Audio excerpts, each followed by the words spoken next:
মোবাইলের পেছনে আপনি প্রতিদিন কত ঘন্টা সময় ব্যয় করছেন অথবা আপনার ফ্যামিলিতে কে কত ঘন্টা সময় ব্যয় করছে সেটা আপনি কিভাবে বের করবেন? আশা করছি আজকের এই ভিডিওটা দেখলে আপনি শিখতে পারবেন।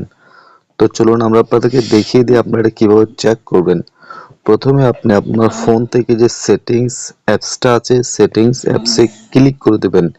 ক্লিক করলে আপনাদের সামনে এরকম একটা ইন্টারফেস চলে আসবে। এখানে আসার পরে আপনারা এখান থেকে অনায়াসে খুঁজে বের করবেন ডিজিটাল ওয়েবিং অ্যান্ড প্যারেন্ট কন্ট্রোলস।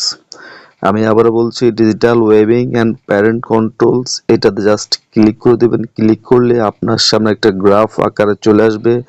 আপনি প্রতিদিন কত ঘন্টা মোবাইলের পিছনে ব্যয় করছেন সম্পূর্ণ ডিটেলস এখানে দেখতে পারবেন। কত ঘন্টা কত অ্যাপসে আপনি ছিলেন সমস্ত